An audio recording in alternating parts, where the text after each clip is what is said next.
Two Chairs No Waiting, episode number 693, Meetup, Mistakes, and Fixes. Two Chairs No Waiting is brought to you each week by the fine folks over at weaversdepartmentstore.com. Drop by over at Weavers, and you can, believe it or not, you can pick up jars of Miracle Salve. That's right, Weavers has Miracle Salve. They help you with all your poison ivy, athlete's foot, prickly rash, all kinds of those things. Head over to Weavers and check that out. And while you're over there, you might want to check out some of the Weavers items. You got a Weavers t-shirt, a long sleeve t-shirt, and a hat. So you can show your love. Head over to weaversdepartmentstore.com. Two Chairs No Waiting is also brought to you by donations from listeners just like you.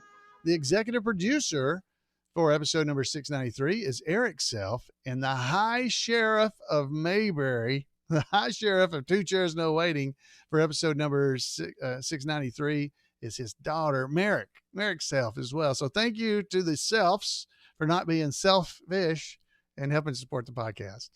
It's great to have you with us. I'm Alan Newsom, the host of Two Chairs No Waiting, and it is always fun to just get together and talk about the Andy Griffith Show. This week, as I said, the title is going to be Meetup, Mistakes, and Fixes. Well, it wasn't too many mistakes, but it certainly got called out on me.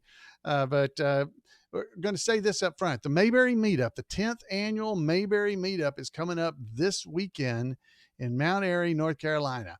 So if you'd like to be a part of it, head over to the show notes for the podcast. There's a link there that'll take you to information. It actually takes you to a Google Doc that's got all kinds of information on there and a registration link, a link to the schedule. It's got all that kind of stuff there. But you really need to sign up if you can, so that we know who all's coming. Right now, I have 167 people that have signed up that they're coming. It doesn't cost you anything to come. We might take up a love offering while we're there. You can help keep this podcast going. But it's a lot of fun, relaxing weekend in Mount Airy, North Carolina. We gather outside at the gazebo at the Mayberry Motor Inn in the evenings and watch episodes of the Andy Griffith Show. On Sunday morning, we're going to have a Mayberry Bible study as well. And this year we have a guest speaker, and I'm not going to tell you who it is. Yeah, you just have to show up to find out. But you don't have to listen to me. You get to listen to somebody else. So it'll be a lot of fun. So I'm really looking forward to the weekend, and hopefully you hear this while the podcast is new and you might be able to come. And if not, maybe you can go to one of the other many Mayberry events that are going to be happening throughout the country, or come to Mayberry Meetup next year, because Lord willing, we'll be there. So I wanted to make sure you knew about that. So, okay. So now let's head and I don't know if I want to do mistakes first, or no, I'll hold off on a few mistakes because that's the fixes. But let's hear first. Last week I did the podcast about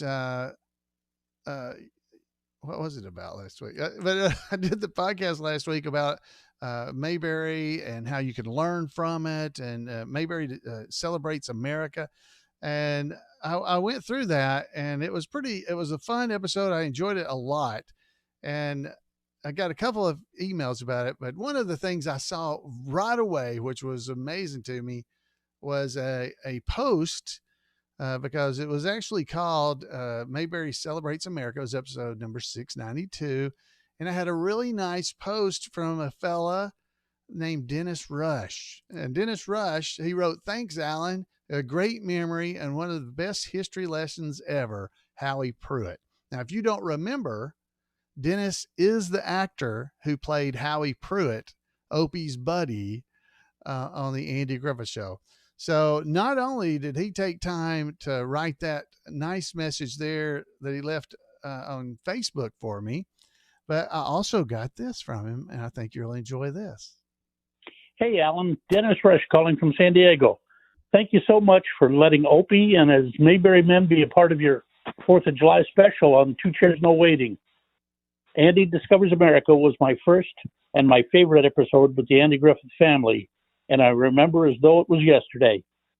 It was not really acting to sit and listen and be mesmerized by Andy and his amazing story. He captured all of us, including Barney. My best wishes are with you and all of your family for a great summer. With any luck, we'll all be able to get together for Mayberry Days in September. Take good care, my friend. Thank you, Dennis. Thank you so much for taking time to do that.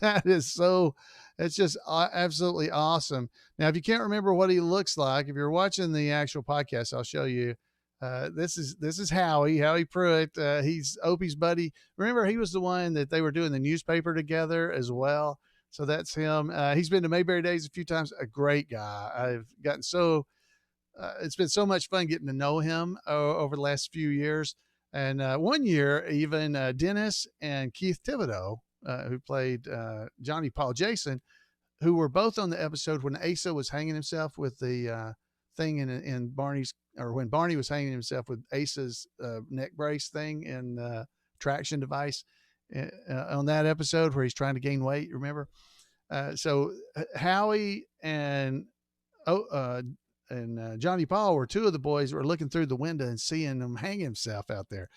They were actually kind enough that they were both at Mayberry Days, and during Colonel Tim's, they came running out on the stage to me and said, Mr. Floyd, Mr. Floyd. And they whispered to me. I said, what? And they goes, yeah. And basically they were telling me, I said, no, that can't be true. Barney's not hanging himself. And then they walked over to the edge of the stage and grabbed the curtain and pulled it back. And there was Barney standing there with that thing around his neck with a newspaper in his hand. And he pulled it down. What's wrong with you boys? You never seen a man read a newspaper before?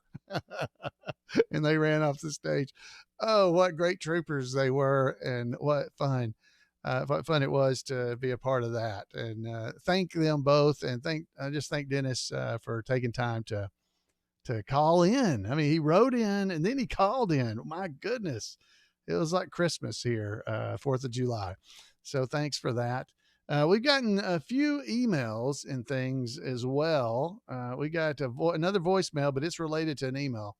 So we'll go ahead and hit this one first because this is the mistake and correction and stuff. So I got an email first. This is from Jeff Thu. He said he just got through listening to the podcast that posted yesterday, which was the 4th of July week. So it's the 5th of July. Entertaining content. Point of clarification. It was mentioned that Barney said he gave the septic tank to his parents in Andy's rich girlfriend. It was actually mentioned in Barney's first car when he was waiting for Mrs. Lash to arrive. Okay, so that was a correction I got from him, which is exactly true. And I might as well go ahead and play the voicemail too, because this is also getting on to me for that, but let me play it. Hi, Alan. It's Maria Tolera from Harrisburg, North Carolina. The article you were reading about the septic tank that Barney bought for his parents and it being a true story, it gave the wrong episode that the conversation took place in. That episode actually, that episode actually took place in Barney's first car when Barney and Andy were sitting on the porch waiting for Mrs. Lesh to bring the car. So have a good day. Thanks. Bye. And she's exactly right. And so is Jeff. And so are any of the rest of you who wrote me. I just only captured those two. So let me try to tell you that was completely my mistake because I was doing some stuff on the fly during the episode instead of reading the whole thing. So this all comes from, if you go to the website for imayberry.com, if you go there, there's a section of the website that's called Ask the Writer. And in that section, that's when the conversation about the septic tank is brought up. So let me read the entire thing for you so that you can see what was actually said. So the question originally was, it says in episode number 67, Andy's rich girlfriend. That's the reason I ended up saying it was that episode. It doesn't actually say that in this story, but it was my mistake, but I'm glad I'm getting to clear it up. So in the episode, Andy's rich girlfriend, Andy said that the Model A that he and Barney were driving to New Orleans broke down into Queen Junction.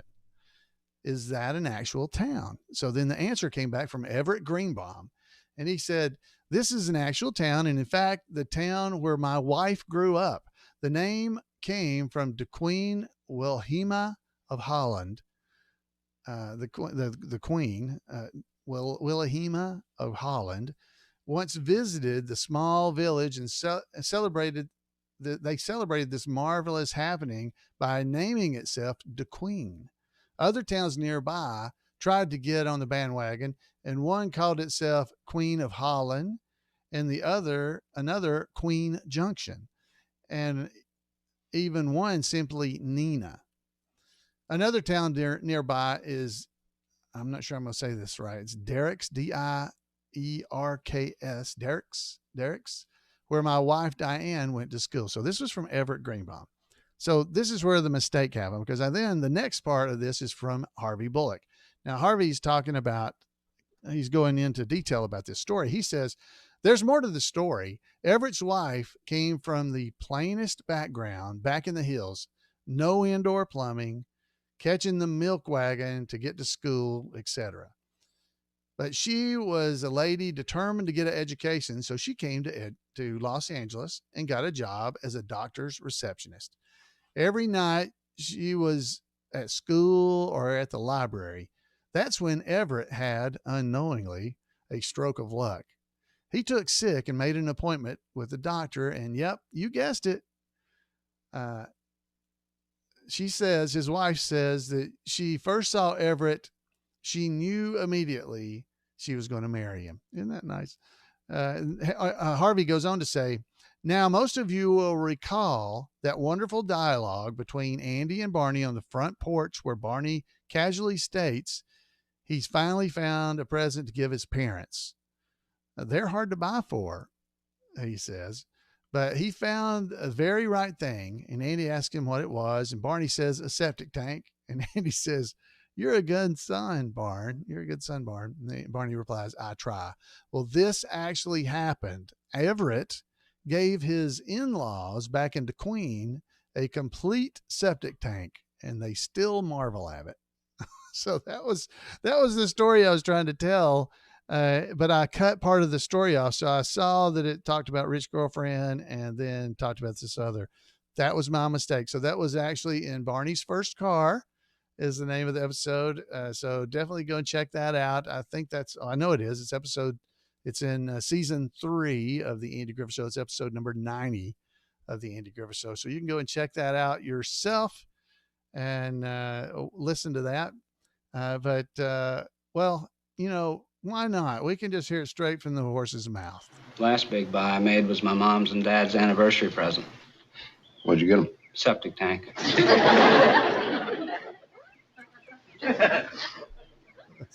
For the anniversary? Yeah. Oh, they're really hard to buy for. Besides, it was something they could use. Really thrilled. 2 tons of concrete, all steel reinforced.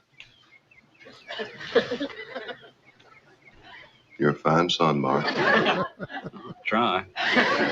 Oh, thank you, Barney. I didn't mean to call Barney a horse there, but that was straight from Barney talking about that. And the fun thing there in my mind is that it actually happened. Everett Greenbaum actually bought his in-laws back into Queen a complete septic tank.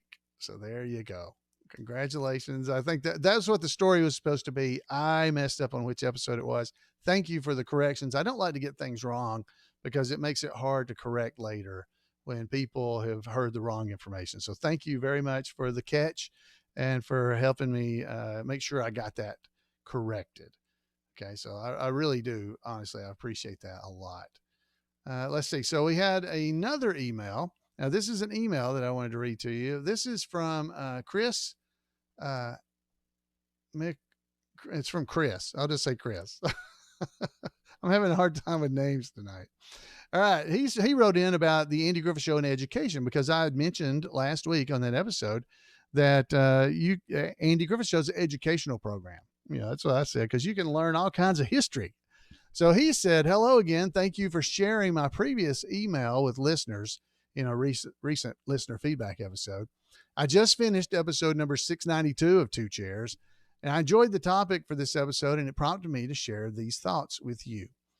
I'm an elementary school teacher and have taught social studies for 13 years. In Virginia's fourth graders learn Virginia history, which involves a great deal of American history. There are lots of facts and dates the students must learn in the course. When I began teaching social studies, I adopted an Andy Griffith style approach for my lessons and the delivery I would provide. I would have students read along with me from the textbook, and usually a couple of paragraphs at a time. Then I would stop reading to summarize what was just read. I attempted to emulate Andy's storytelling style to make my content more easily understood by 9 and 10-year-olds. At the risk of sounding like a braggart, I must say that the approach has been very helpful for the children. They've loved being in my social studies class and consistently did well on the state standardized test for the course. I've always thought that if I were to become a guidance counselor, I would create lessons and programs based on the Andy Griffith Show. There's so many great lessons for adults and children alike. And he said he's even found a few websites that have been created for lessons about the Andy Griffith Show.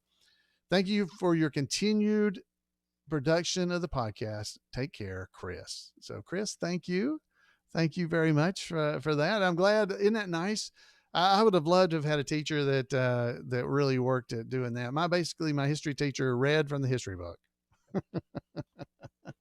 So it's pretty nice. We've got one last one, and this is when I want to get some help from you. This is another email that I got that I think you might be able to help because you tend to know more than I do. Now, this is from in our chat room. They show up as therapeutic and nip it in the bud. So they're in our chat room often. They had a question. They said, hello, we've got a question. We were watching some of the Andy Griffith Show episodes and started to wonder, is it ever really clear or shown in an episode where Helen and Thelma Lou were introduced to each other or meet on their own? Was there ever an episode like that? It's weighing on our minds. Great job, as always, on Monday nights for the live show. It's our favorite time of the week. Thank you very much for that. All right. So to the best of my memory, there was not ever an episode where Thelma Lou and Helen met. There's a lot of, that would be, boy, you could really do some nice fan fiction based around that, right? Because, of course, Barney was dating Thelma Lou, Andy's dating Helen, are their best buds. They're going to double date. Maybe that's how they met. Maybe they met on an actual double date. Wouldn't that be kind of a neat story to find out what happens? If you guys have any knowledge, I don't, of how they actually met. That was never talked about on the show that I can remember. And I think I would remember that, but that I can just see that happening, that maybe that's how they met one another, through Andy and Barney.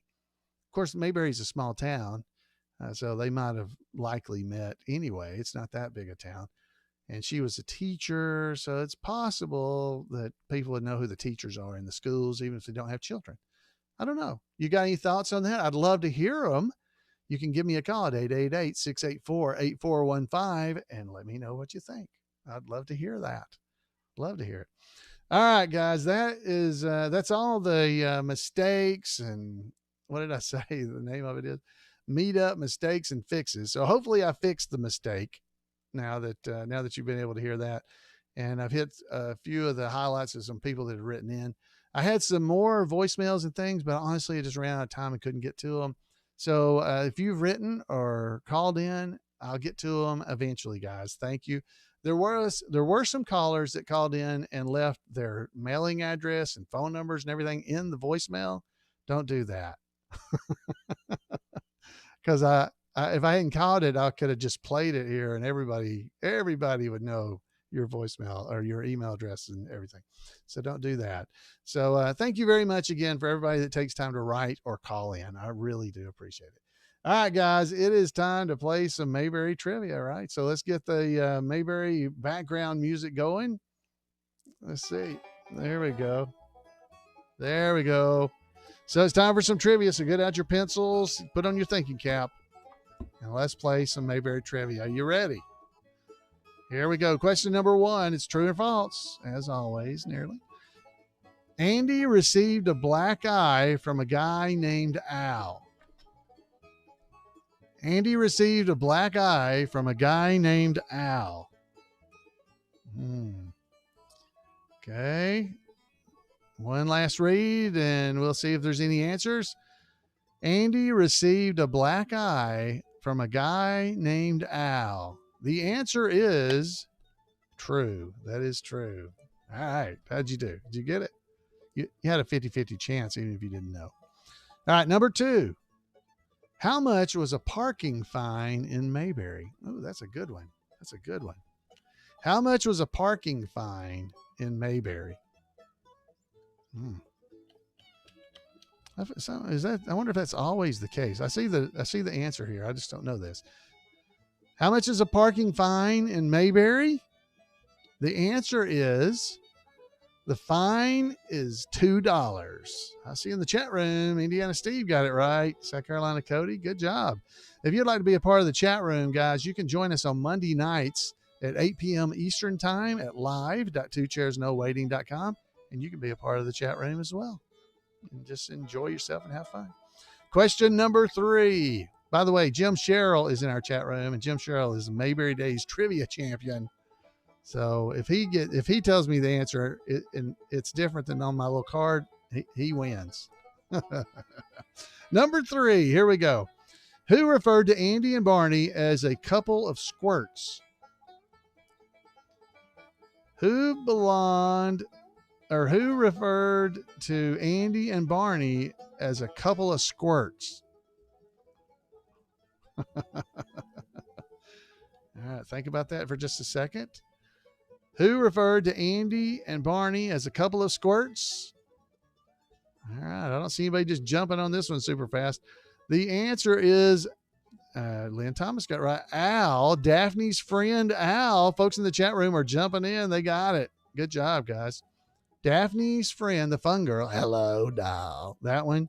Her friend Al. Couple of squirts. All right, number 4.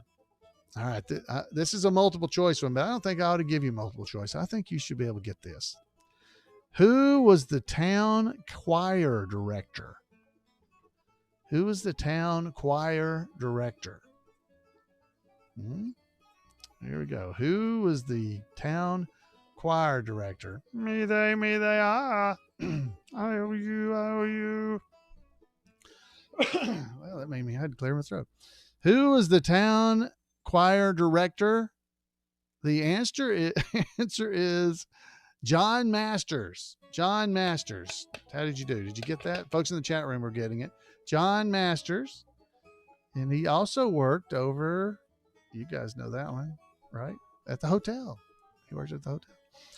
All right. Number 5. It's true or false again. Andy voted for Ellie in the city council election. True or false? Andy voted for Ellie in the city council election. True or false? I wonder why Andy wasn't having to run for sheriff in that same election.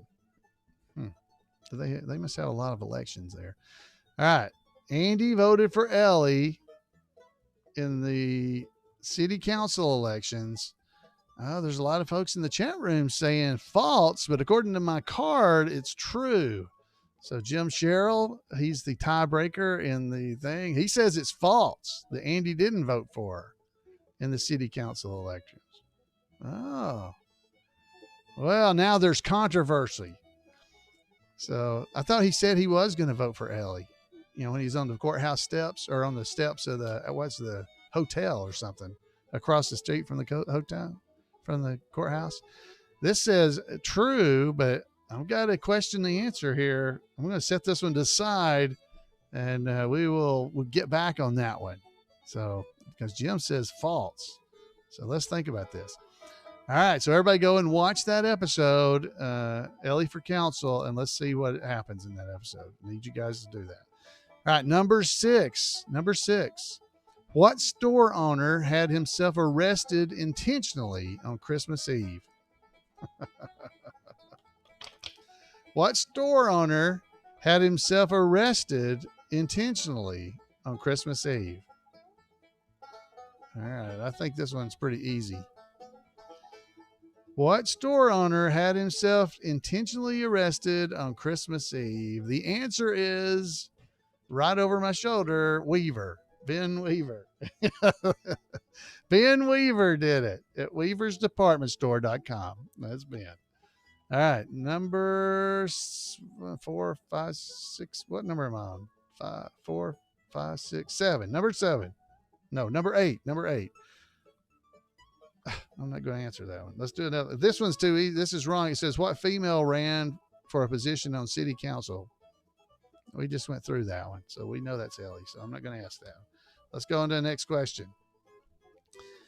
Who said, and this is very hard for me, who said everybody back on the truck? Who said everybody back on the truck? It's very hard because I'm trying not to read it in a voice.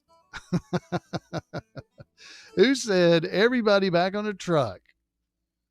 And the answer is Briscoe, darling. Who said everybody back on the truck? Everybody back on the truck. You know, you got to sing it. I don't know how you even read this question without doing that, but it was Briscoe, darling. Briscoe, darling.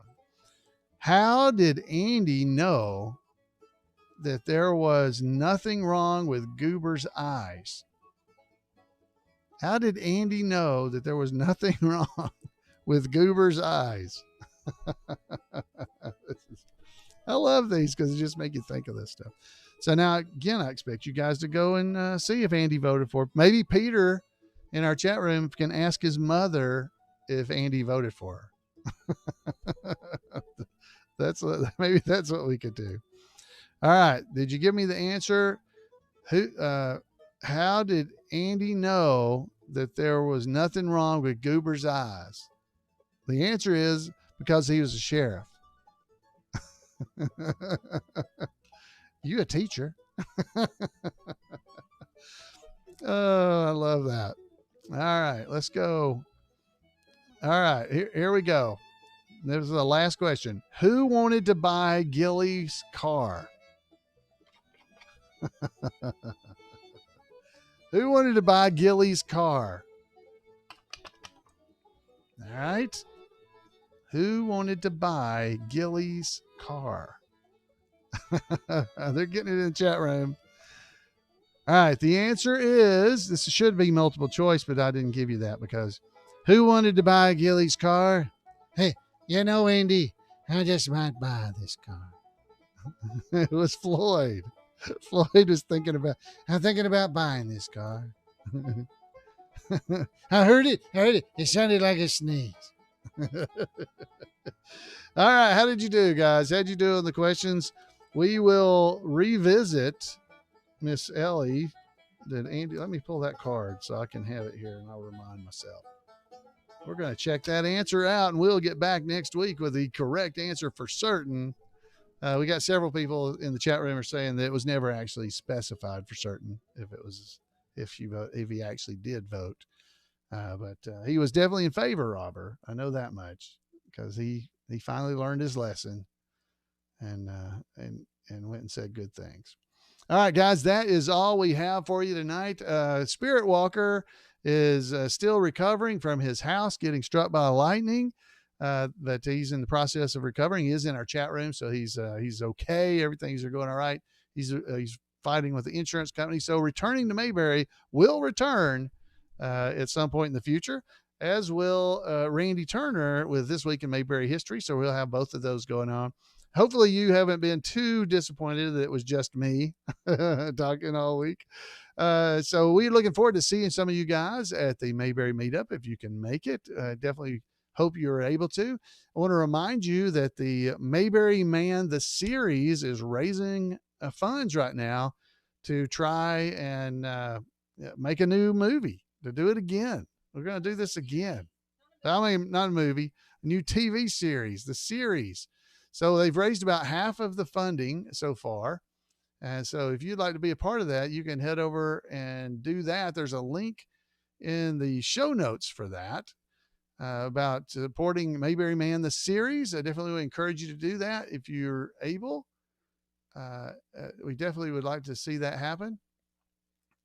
And I mean, I think you'd really enjoy being a part of it, and just I don't know. It's going to be a lot of fun doing this stuff, I think. So hopefully you'll be there with us. But you can go to Mayberry Man. You can just go to it, and it'll take you to the link. But there's a link in our show notes as well at mayberryman.com. You can go there, and it will take you to the link location, so you can donate if you'd like to the Mayberry Man movie. But if that's something you want to do, don't want to be pushy on that. But not movie, Mayberry Man the series, you can do that. It's going to be a lot of fun. I'm really looking forward to being able to do the supporting it. Let's see here. I'm trying to look and see. They've raised about half the money so far, about 100,000 of the 200,000 goal. They're at about, they're at $103,000 right now. They've still got 20 days left. There's all kinds of perks. If you'd like to be a part of that, you can be a part and actually have different levels. So you can make sure you get the episodes on DVD. You can get a t-shirt. You can download seasons. There's lots of different things you can do. There's even a thing you can go, which I think is pretty cool. If you donate, I think it's $250, you can call action on a scene. So there'll be a scene going on, and you get to be the one that tells the actors, action. And if we mess up several times, you get to do it multiple times. And I can almost guarantee that could happen. So, but there's several little extras like that might be fun for you. Go and check it out. The link is in our show notes, and I think you will, it'll be something you would enjoy being part of if you're able to be. If you're not, I completely understand it. Thanks again to everybody for showing up and being here with me. It's always a lot of fun to be here in Mayberry and visit with you and talk Andy Griffith Show and just have some fun. Hopefully this episode, we were able to make you smile, make you laugh, and just make your day a little bit better. That's the main goal. So until next time, guys, we'll see you at the Mayberry Meetup, or we'll see you next time right here on Two Chairs No Waiting. Have a great week. Good night, everybody.